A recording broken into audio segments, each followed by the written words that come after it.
So welcome to another edition in the second series of Priority Message, the podcast and videocast from the Fire and Rescue Services Association. And I'm very pleased to welcome two titans from the Fire and Rescue Service, Deputy Chief Fire Officer of Lancashire, Steve Healey, and Assistant Chief Fire Officer of Dorset and Wiltshire, Andy Cole. And you are both here wearing your National Fire Chief Council's hats as co-chairs for the On-Call. A warm welcome to both of you. Morning, Tristan. Morning. Good morning. Really pleased to have you here. Steve, you were here, believe it or not, over 18 months ago. Never. Is it that long? It is. I checked just before we went live. And you are still the most popular podcast we've ever done. Well, there you go. So no pressure. You got in that time, Steve. I'm just reflecting on the word Titans when you introduced us both, Tristan. It's very kind of you, but we'll see how we go. No, I genuinely are pleased that you both come on. Steve, you said you would come back on when you've got an update from the work that you've both been doing. We had an NFCC On-Call conference last week, held in, of all places, Warwickshire. And I have to say, it was the best On-Call conference I've been to, bar none. It was really, really good. And the listeners will be looking forward to all the stuff that you're going to provide, the information you're going to provide from what came out of those 2 days. Good. Look forward to the next hour. So where do you want to start? Do you want to start from a bit of background? Because Andy, you and I were talking in the green room earlier. You've been there, seen it, done it. You've been on call for 15 years. Yeah. So, I started as an on-call firefighter. So my introduction to the Fire and Rescue Service was as an on-call firefighter with what was then Somerset Fire Brigade. So I started in the town that I lived and worked in, as many people do. And then was instantly hooked, I think it's fair to say. So my life suddenly became the Fire and Rescue Service, and some of the stuff that you were talking to about Kev in the recent podcast from Nottinghamshire about thinking about where you go shopping, about which way round you park your car on the drive, and the number of times I'd left my poor wife stranded in the shop or in a restaurant or in the pub or something like that because I'd gone to answer a fire call or had to call in my mum to do the school pickup or something. All of those things all resonated with me really well. So I started with Somerset Fire Brigade as an on-call firefighter, busy little station, and I did 15 years in total there. So I went from firefighter up to watch manager and then back to firefighter again. During the course of my time in the on-call, I joined the whole time with what was Dorset Fire and Rescue Service then, now Dorset and Wiltshire Fire and Rescue Service, and obviously Somerset Fire Brigade, now Devon and Somerset Fire and Rescue Service. As I sort of progressed through the whole time duty system and progressed through the ranks in the whole time duty system, it became clear that I was going to have to move house. So that meant that I was going to have to leave the on-call. And that's because of becoming a flexi duty officer. I needed to be within the county that I was providing my whole time service in. So I took the decision alongside the guys and girls at the on-call station to go back down to firefighter and take that as an opportunity to really give whatever I could to the people that were going to be left there and bring on the crew managers and watch managers that would succeed me. And the watch manager that succeeded me almost 10 years ago is still the watch manager now and doing a really, really good job, cracking job. And it's still a great little station. As I said to you earlier, I'm still part of the WhatsApp group, which is quite entertaining. But I really enjoyed my time as an on-call firefighter. And I think it's given me a really good grounding to be able to do this role with the NFCC, but also my role as an assistant chief and director of community safety within Dorset and Wiltshire, where we've got 80% of our workforce are on-call firefighters. Yeah, I think that's quite. I wasn't aware of that until last week. That you had such a strong background, and you'd probably be better placed to answer this than me or know this than me. I would have thought that was quite rare that somebody at Prince or officer level has got that much experience of on-call? Probably that to that extent, yeah. I know there are certainly other principal officers that I'm aware of that have been on call. Yeah, long time ago for a short period of time normally. Yeah, possibly. I don't know is the short answer, but certainly, it gives me a really good grounding, and it's something that I can fall back on, and it's a really good sounding board because there's nothing like a group of firefighters that you grew up with on an on-call station to keep you grounded if you start getting delusions of grandeur in your NFCC role. So it's a good sounding board. Absolutely. So you're quite unique in that front, and Steve, as I said before, is quite unique. You've never been on call, Steve? No, I did apply back in the dim and distant past, probably 30 years ago now, and was actually rejected. One of the very few people who have ever been rejected into on call. Well, this is shaping into being the best story I've never heard. Come on. Yeah, no, I did apply for my own town in Kendal, but I say best part 30 years ago now. I played a lot of rugby at the time, and they asked me the question about, well, what you're going to do on a Saturday afternoon. Are you going to play rugby? Are you going to turn out on the fire engine? And rugby won the day, actually. So sadly, yeah, they didn't take me on, but I think things have changed over that 30-year period dramatically, as we covered in the conference. And I'm sure if I went back now, could probably still hit the fitness standards. Well, I do still hit the fitness standards. That's not my hand off, because even though Kendal has population of about 30,000 plus, they're still struggling to recruit sufficient on-call firefighters, which basically says a lot, and it nails down the challenges that we're all facing, Tristan. Yeah, but the reason why I think you're quite unique is, having never done it, you are just as passionate as Andy.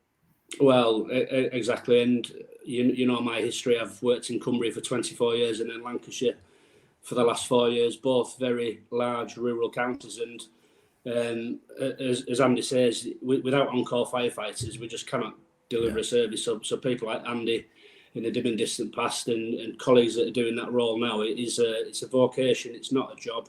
They devote so much time and effort to keeping on-call fire engines available in many parts of the UK. And yeah, just take my hat off to every single one of them that devotes so much time to keep communities safe. Yeah. For those listening, I think it probably would be helpful, before we go into the on-call element of the podcast, just to give an overview of the National Fire Chiefs Council, its purpose, its origins.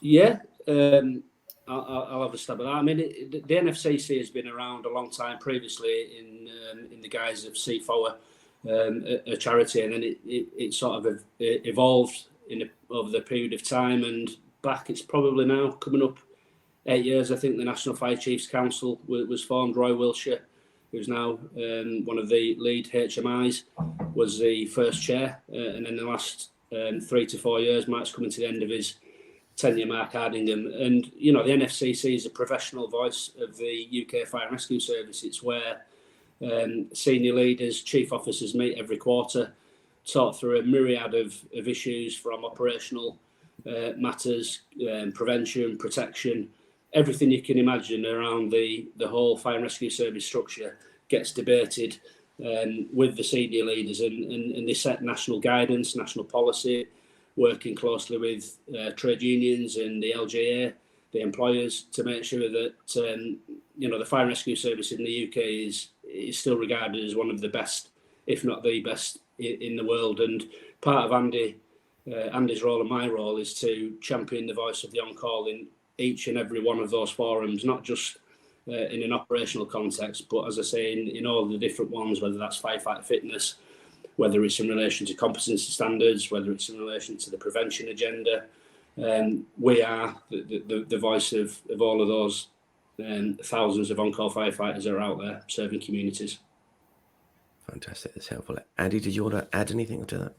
No, I think, as always, Steve has very eloquently covered all bases. But I mean, what attracted me to doing this role initially is that the NFCC's purpose is to drive development and improvement across the sector, including the devolved administrations. So there's obviously some complexities around the governance issues when you look into the devolved administrations, but really it's about driving that improvement and development, and that's exactly what I wanted to do and felt I could offer something to in relation to the on-call. I think for a long time, for a long list of different reasons, I think we've undersold the importance and the significance and the reliance on the on-call duty system, and I wanted to try and do my bit to try and change that and improve the voice of the on-call. As Steve says, we represent it across the board, and I'm sure some of the committee leads will look at it as a thorn in the side. Some others will look at us as being really helpful, and I'll leave them to decide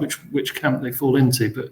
But we certainly try and make representation at all of the different forums to ensure that the perspective of the on-call is at least being heard and considered.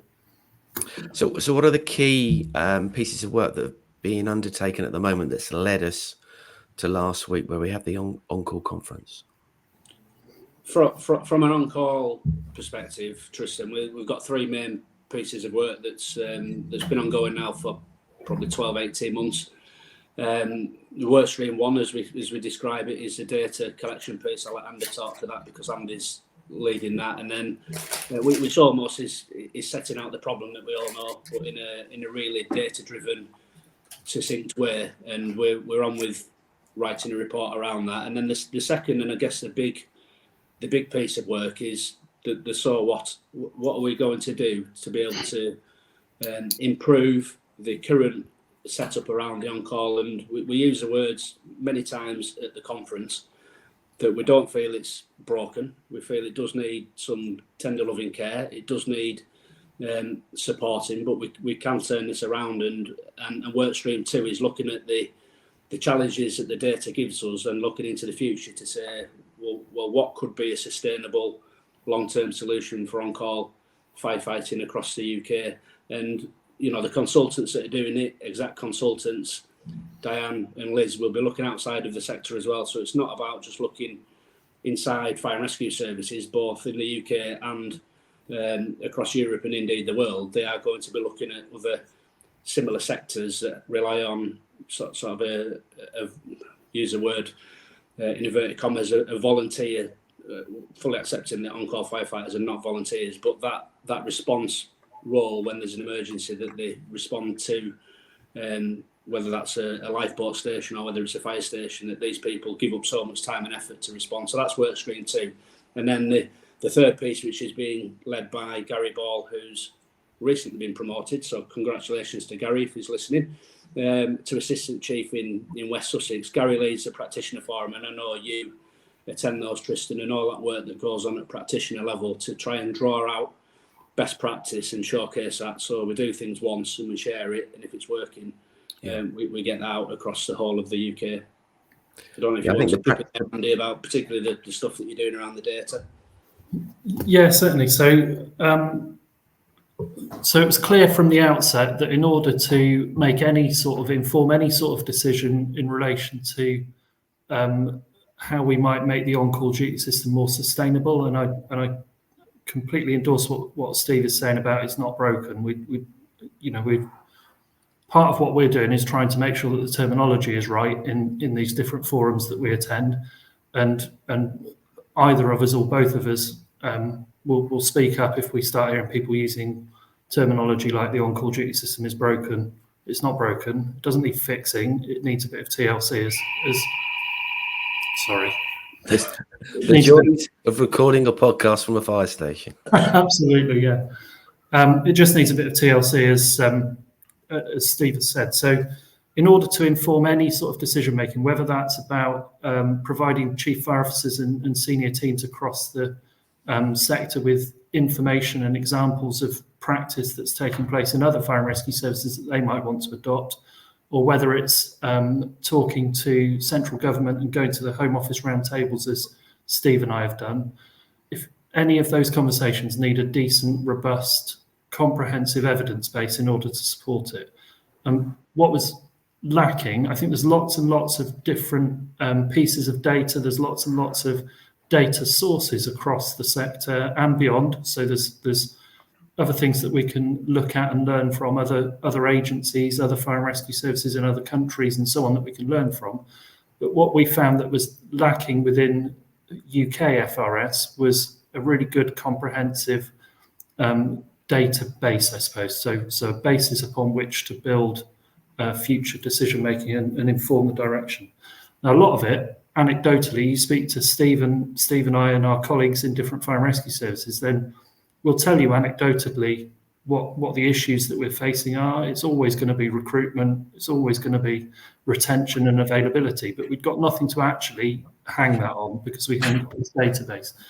So we spent a lot of time with a group of subject matter experts from a wide range of different services, including the devolved administrations, compiling a question set to go and ask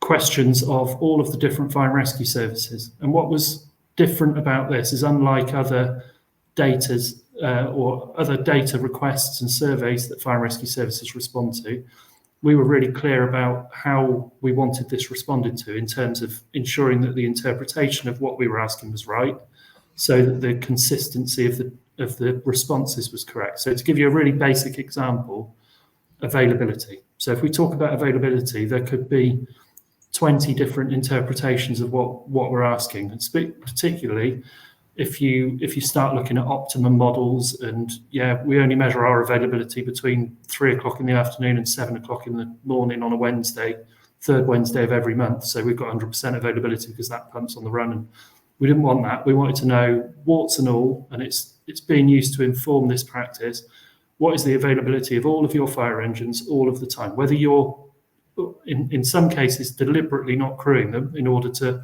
crew another fire engine that you deem to be adding greater value or not. We wanted to know what the availability was.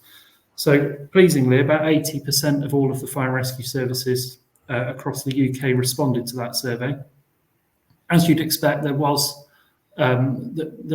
still some differences in the interpretations of some areas. So some of the data isn't as good as we'd really hoped it would be, but actually we've got some really, really good data there, and we've got something that we can build on and that we can start working with. And that's where we are now. So with Exact Consultants, with Diane and Liz from Exact, we're now at the phase where they're just doing that. We've done the really early initial analysis, and we can see that it's indicating to us some of the things that we sort of thought we knew, that availability is declining, that headcount's declining. But there's some really interesting stuff in there as well that perhaps we didn't know, and we can see from that really early analysis that actually what we need to do now is go and dig in a bit more and have a bit of a closer look, and then see if there's a correlation between things like, so we've asked stuff like, what proportion of your overall revenue budget is allocated to the on-call duty system? So what we'll do now is start going to have a look, and is it true that where we pay on-call firefighters more, that the availability is better and retention's better, or is it not? Is it the case that actually it's not all about the money, which we know it's not, but what's the link between those things, and where's the correlation? So we can start to look at different data sets to marry them up in order to inform work stream 2 that Steve's talked about and what the next stages are. And this is very much, for me, whilst I suppose in some respects it's taken longer than we initially hoped it would in order to get to the point that we're at now, it's unsurprising because we wanted to do it right, and we wanted to make sure that we were getting it done, because we only get one stab at it, really. We can't keep sending data survey requests out. But this is very much, for me, is only the very first piece of it, and it opens up a whole load of opportunities for where we could take this. So it's quite exciting to be part of it, and it's quite exciting to look at some of the information that we're gathering. So I must admit, when I first heard the NFCC was going to do a survey, my heart sunk. I thought, here we go again. We've done it all before. But what you've just demonstrated there was that there's a survey and then there's a collection of quality data. And that's never actually taken place before with regards to the on-call. There are lots and lots of assumptions made, but if you're going to put a business case together to argue more money, a different way of working, etc., it's got to be backed up by strong, hard evidence. And that's what you're looking to do with this piece of work. Yeah, absolutely. And there's been lots of things that we've said for a long time, but actually, if somebody said, "Well, give us the evidence to support that," so we've said for a long time, availability is dropping. Well, Steve will tell you what the availability is like in Lancashire. I can tell you what it's like in Dorset and Wiltshire. But actually, can we say that the availability across the UK is dropping? Or another one that we used to band about, but because I think it's accurate still, but we used to say is 93% of the UK landmass is covered by the on-call duty system. Well, it only took someone to go, well, where does it say that? And we're looking at something that's either ancient or never really existed. It's just that Steve's aunt's dog walker's cousin's second nephew said it once down the chip shop, and somebody else said it, so it must be true. Do you see what I mean? So we need that evidence base in order to move forward with it. And I think the other thing that is important to sort of touch on at this stage, we're not doing this in isolation, Tristan, either. So Andy talked about the roundtable event that we had last year with Mark Hardingham, a number of rural chief fire officers in rural fire services, with the Home Office to basically tell our story, talk through what we're trying to achieve, and thankfully the Home Office has come forward with some funding to allow us to do this national research. And we've also been chewing the ear of the HMI. Charlene Johnson was at the conference, as was Roy. Roy presented. And we're making some inroads now into using the data that HMI already collects, and a commitment with HMI that they'll work with us to try and be clearer, I guess, as Andy's described, to make sure that we're comparing apples with apples, because the simple thing will be is, back to availability, is we know that fire engines can be classed as small incident units, whatever terminology the services use, but can that unit go to the whole range of incidents? So that's part of the data that Andy's trying to collect, whereas perhaps some of the HMI data that gets collected is more generic, and we just need to make sure that the HMI have got the powers to collect the data. So what we're trying to do is use that power so that we can collectively agree what the best set of data would be in the future, so that we can continue this ongoing analysis, and that we're comparing true like for like. So when do you think, Andy, that the data collection will be completed? So the data collection itself is completed. What's happening now is the analysis of it, and Diane and Liz are in the process of analysing that data. So we've got a team within the NFCC who've been fantastic as well, and should mention them because they've done a lot of work on this to get us to this point. But we now hand over to Liz and Diane. They'll be doing an analysis of it, producing a report, an initial report to provide some outcomes from that initial data. But really the work starts with work stream 2. This is just a database that provides us with that wide range of information and evidence that we needed. I mean, we're hoping by Christmas at the very latest, Tristan, will get this data report out. It's probably going to be 20 to 30 pages. It is just absolutely nailing down the challenges that we're facing. But at the same time, Liz and Diane are progressing the research, international research into other sectors that we touched on. So it's not a case of waiting for the report, because as you were at the conference, we know what the challenges are, we know what everyone's facing.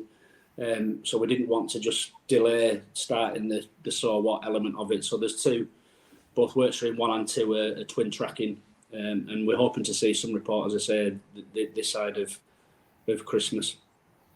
Fantastic. And there's nothing massively groundbreaking. We've not done this data survey and gone, oh, actually availability is not an issue. We were wrong. So it's only confirming in some respects what we already knew. But the important thing is it's giving us that evidence base upon which to inform future work. Okay. Do you want to talk about the conference last week, Steve? Yeah. Excuse me. Absolutely. As you said in your opening, Tristan, it was. We feel the same. It was a really, really positive 2 days in Warwickshire. We had, it was sold out, and I think it's possibly one of the first NFCC conferences for some time that's been completely sold out. They had to try and put on. And that's telling, isn't it?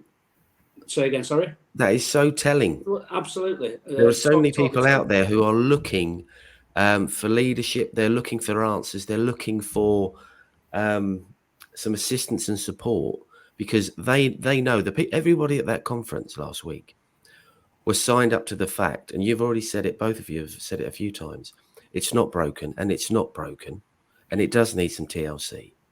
Yeah. So there was, I think, 130, 140 delegates there, represented right across the UK. We had speakers from the Republic of Ireland, Tygo Driscoll, an exceptional session in the sort of late afternoon of the first day, where we had on-call challenges across the British Isles, I think was the title of it. So we had Craig Flannery representing Wales, obviously talking to the challenges in Mid and West, but also touching on some of the issues in North Wales and South Wales around the on-call duty system. We had David Farres from Scotland, great session from David talking about their direction of travel, the biggest employer of on-call firefighters across the UK.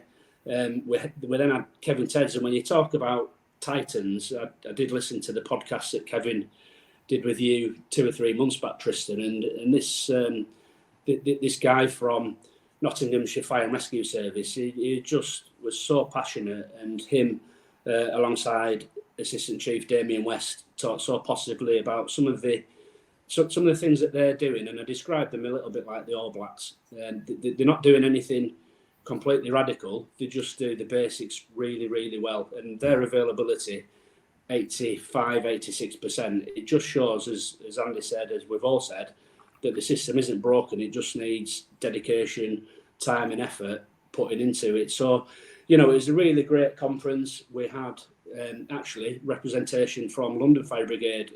They do not employ on-call firefighters in London. As you know, it's a completely whole-time service. So the fact that people from, the biggest sort of fire and rescue service in England, in London Fire Brigade in the UK, attending an on-call conference, just says so much about there's things there that everyone can learn, to make sure that we deliver the most effective and efficient. And those 2 words were discussed by exact consultants. We know the on-call system is efficient, but it's no good just being efficient. It's got to be effective, and that's what we are trying to solve. And then we had other great speakers, which we can touch on in the next sort of half hour.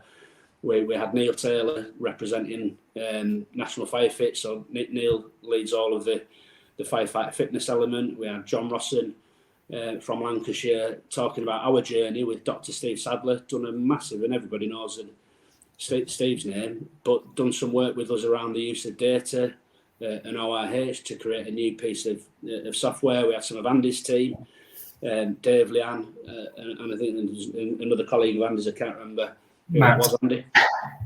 Who was it, sorry? Matt Sky, station manager. That's it. The 3 of them talking around the work that Andy's service has done around national operational guidance, making sure that it is easy to digest for on-call, because we know that we've only got on-call firefighters for a limited amount of time. So that was, really enlightening too. And then on the second sort of day, we had Liz and Diane, as we've talked about, from Exact, setting out where they're looking to take it. Roy gave a good half-hour session on HMI, and it's mentioned a lot, isn't it, in the State of Fire report around the HMI, recognising all of the challenges we're facing. And then we finished off with Gary Ball and the Practitioners Forum, and Andy Pillar, who's leading some work with some NFCC colleagues, Kerry, Jane, and Sid from NFCC, that are really looking to redesign the national website hosted by NFCC, but make it, bring it up to modern standards, accessibility standards, looking at some rebranding, with a view to all of that being delivered hopefully by spring. And then Andy and I will go cap in hand again back to Home Office with a view to say, look, here's the research we've done, this is the direction we're taking things, here's a new website, can we have some more money to support a national recruitment campaign? And that's where we're hoping to take it in spring, summer next year, that we've got the website nailed, we've got all of the data we need, we've got a report produced, we've got exact consultants, hopefully by summer, writing the So What report, and then with a view to rebranding and doing a national recruitment campaign. That's our vision, and that's where we're hoping to take it. But yeah, it was an outstanding conference, really well attended, and hopefully, we've had some cracking feedback so far, and hopefully NFCC are out now to get some more detailed feedback. But I don't know if you have anything to add, Andy. It was I don't think I have really, Steve. Like you say, I think the attendance, it's not just the attendance, but the fact that the room was full all the time, right up until the last minute of the conference, when it ended. And quite often, for those of you that are listening that have not been to these types of events, quite often what happens is people start to file out at the coffee break, or you'll nip out for the loo and be out for 3/4 of an hour, whilst there's something that maybe is not an area of interest for you being spoken about, and that's fine. That's what happens at the conferences. There's nothing wrong with that. But this room was packed from start to finish all day on both days, wasn't it? So it was really good. And to see, we've got a really wide range from David Farris representing Scotland with, by far the biggest on-call employer, right down to the Isle of Man with that, who are probably, I don't know, but probably the smallest on-call employer. And London Fire Brigade and I think everywhere in between. I don't know if there's some services that don't employ on-call duty system that didn't attend the conference, which is fine. I was surprised to see London there, but really pleased to see London there. But other than that, I think every service that represents the on-call duty system or has on-call duty system staff were represented at that conference, which is really, really good. So, going back to the piece of work you're doing, pieces of work, and going not cap in hand, but going to the Home Office next year with the evidence to say we need something, we need a national campaign, we need funding, etc. Now, to us, that's a complete no-brainer, because what's the alternative? If we don't provide TLC to the on-call, if we allow it to continue to deteriorate, what's going to happen? Well, we're going to see less and less availability, as we know, Tristan. That's clear, isn't it? If we're not supporting it, trying to improve it, continually nurturing it, then there'll be less emergency resources available in many parts of the UK.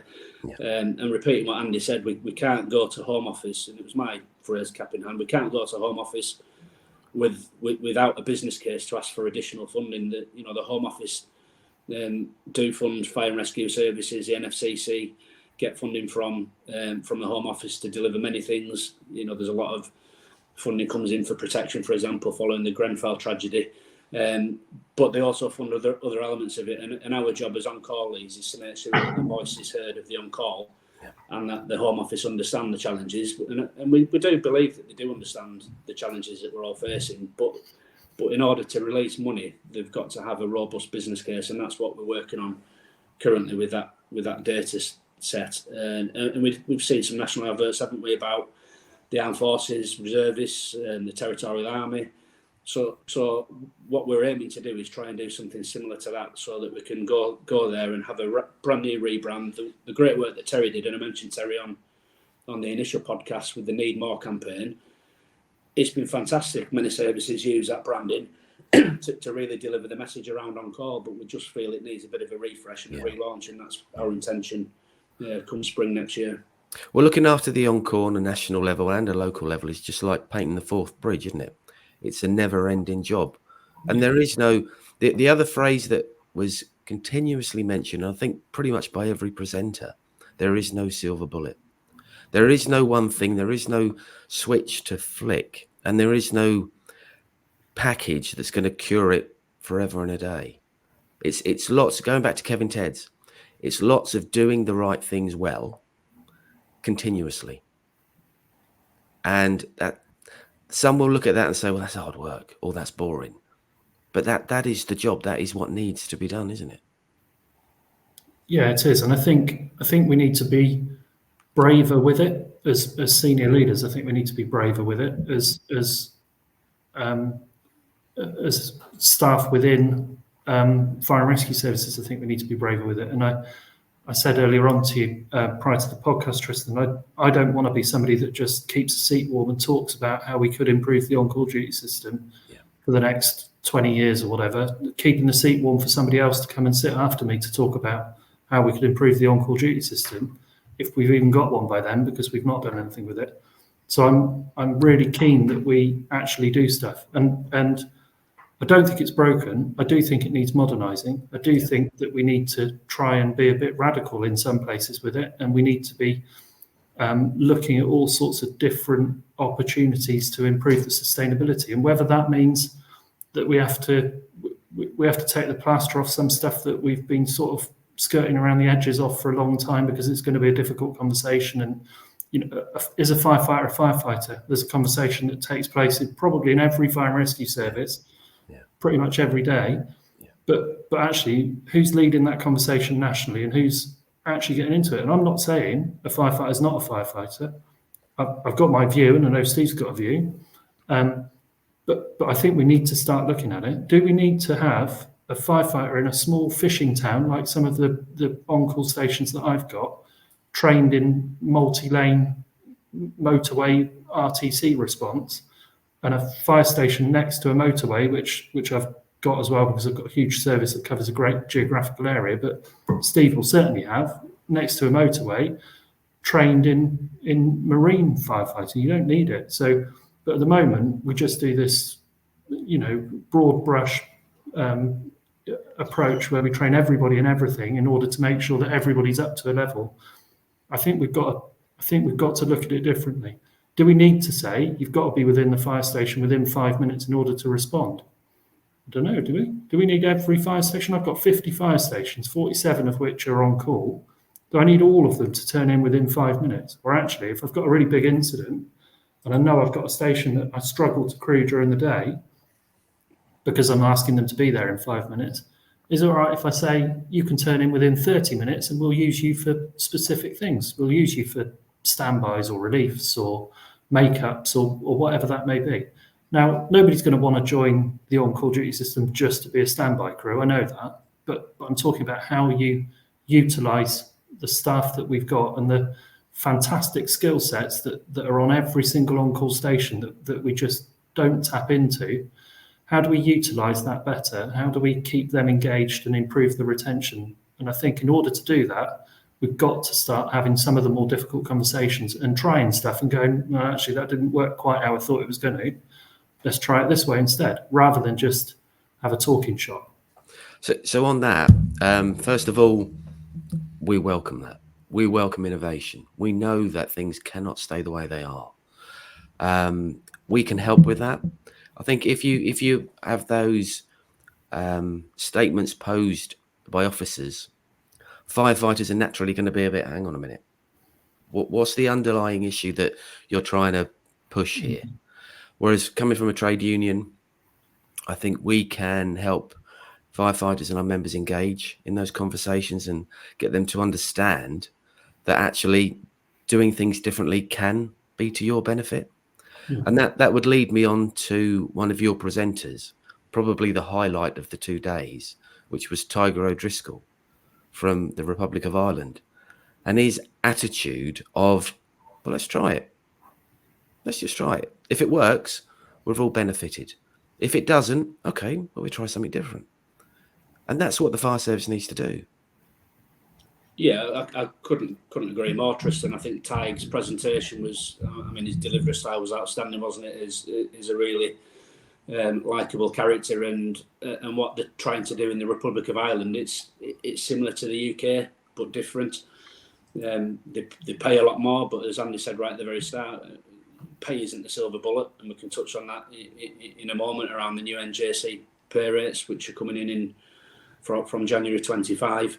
But the way that they respond in the Republic of Ireland, I think his message was that they're not fixated on 5 minutes getting everybody out of the doors. They're fixated on the outcomes, and that they will, as Andy's described there, they will allow firefighters to turn out in 7, 8, 9 minutes if it's still the quickest response, and they will judge the outcome of the incident as to whether that's been a success or not. I think in many parts of the United Kingdom, we've been fixated on this 5 minutes, and as Tyke says, it doesn't know where this 5 minutes came from. It's not in the Grey Book.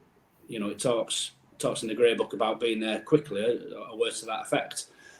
But over the years, we've fixated ourselves in this 5 minutes. We've changed it in Lancashire. I know Andy's service has changed. If it's 7, 8, 9 minutes, and it's still going to provide a better resource than another fire engine that's 20 minutes away, then let's try it. Let's do things like this. And there's all sorts of things we need to try and, fail fast, learn and move on. But if we don't start trying different things to improve the way we respond in rural areas, and we're always going to just see that gradual decline. And, my opening address with the different generations I talked about and the new generations of firefighters, very different to Adrian Willen that I put photo of Adrian up there from Hornby, 40-year firefighter, and Clive Johnson from my old service in Staveley in Cumbria, 50 years.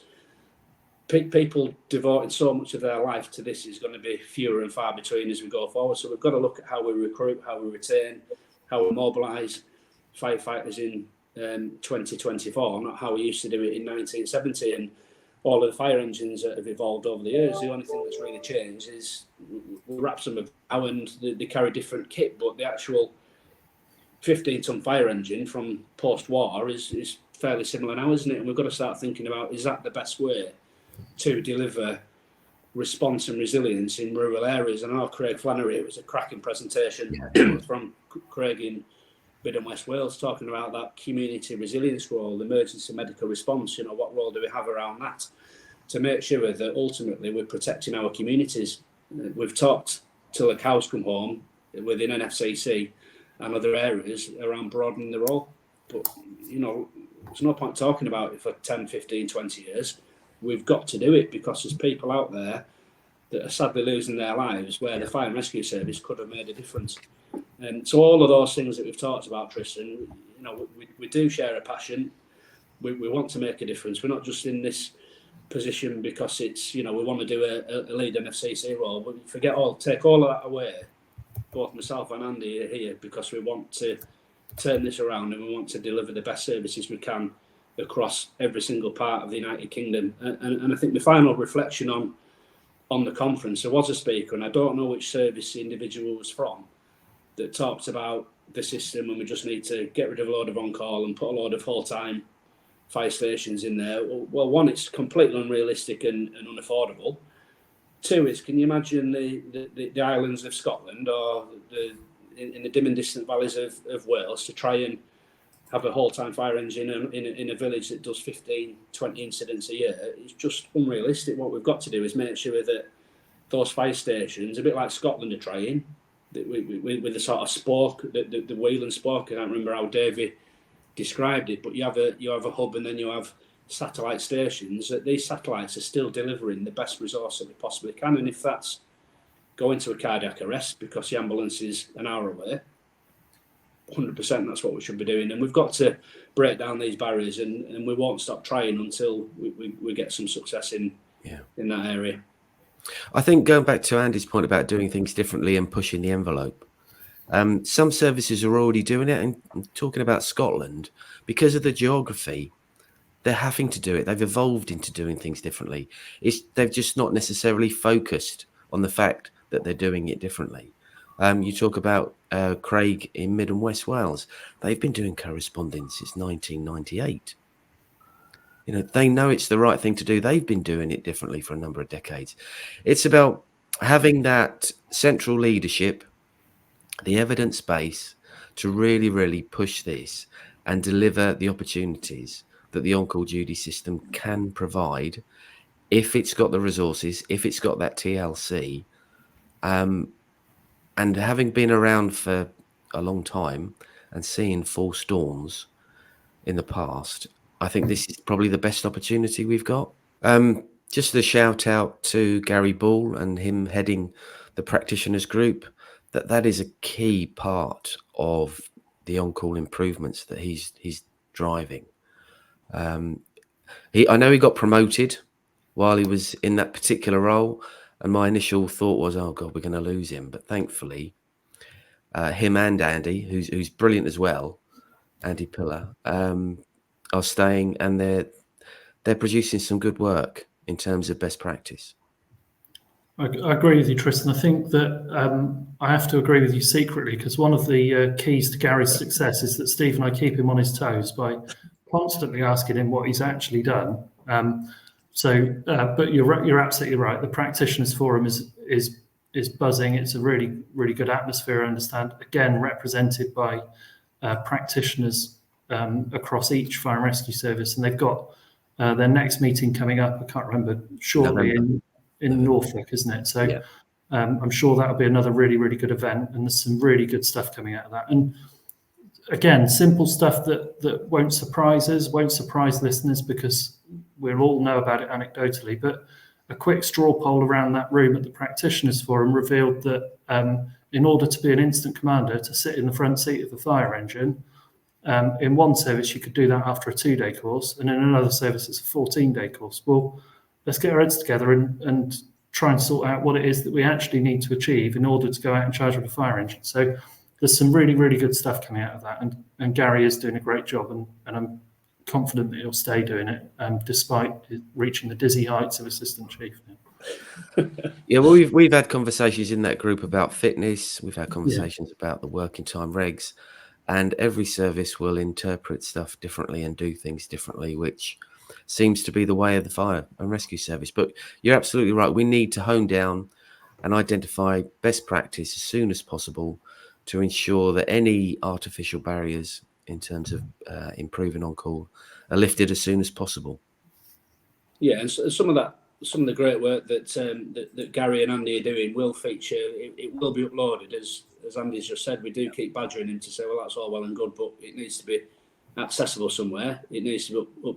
So we keep knocking on different people's doors across NFCC to keep pushing this, to make sure that the work isn't lost, that we do the work and actually we showcase it and it's uploaded into a relevant place where people can access it. So there's lots of good things going on there around incident command. As we've said, the website, Andy Pillar's leading some of that work with NFCC colleagues on the website. So yeah, it's a great forum where, and again, I think every fire and rescue service pretty much across the UK is represented in that forum, because we're all out there to try and find these different solutions, not the silver bullet, because there isn't one, as you've said, but the different solutions to package them all together, and hopefully you'll see availability in your fire and rescue service increasing. Yeah, agreed. So is there any other key lines you'd want to give over on the podcast before we wrap up? I think my sort of overall summary, and we didn't touch on some of the things that we've done in Lancashire, and it's, I will plug the work that's going on in Lancashire. So we've worked closely with Dr. Steve Sadler and OIH around using data in a really intuitive way. We've developed some software that allows us to sort of look at each on-call unit and twofold, really assist with recruitment, because hopefully it will allow individuals that are looking to join the fire and rescue service in a particular area understand how busy or not they're going to be, how many incidents, what sort of earnings in the next iteration of the software. We'll have some of the things that we've, to be fair to Andy, pinched from his dashboards. We've got dashboards all over the place in Dorset and Wiltshire, some really intuitive dashboards, and we're taking that methodology into the software so we can predict how much people will earn, so they're coming into the role understanding and their expectations aren't set at the wrong level.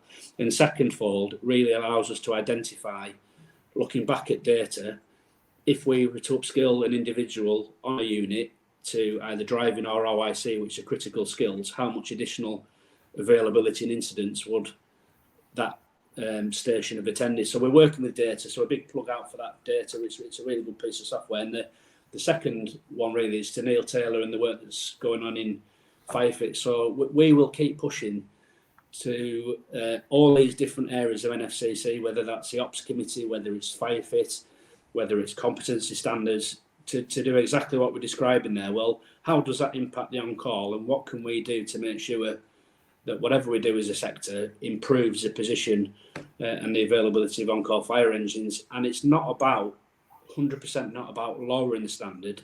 It's making sure that we've got a relevant standard, that our firefighters are safe, but that we can turn out rural fire engines to protect communities. So that's a work that is constantly ongoing. But yeah, it was a fantastic conference. We will be doing another one next year, and hopefully we'll see a sellout again, and we'll continue driving forward the voice of the on-call. Over to you, Andy. Yeah, once again, Steve, a lot of what you're saying, or all of what you're saying, resonates with me, and I agree with you. And I think the message that I would say is get involved in it. Some of this stuff is going to be slow burner stuff, and Craig Flannery put it really well. He said, it's growing great when old men plant trees whose shade they know they shall never sit under. Is a great saying, isn't it? Because he did caveat that, Andy, though, by saying the old man wasn't me. So yeah. That's thrown you now, hasn't it? Yeah, that's thrown me. Yeah, I was doing really well as well, but it was really philosophical for a minute, and then you come in. But, yeah. So I think that's a really good saying. So what I'm really keen for is people listening to this. If you're interested, inspired to do something, motivated, want to get involved, then please do get involved. Get involved through your own fire and rescue service. Get involved through the practitioners group, through the NFCC.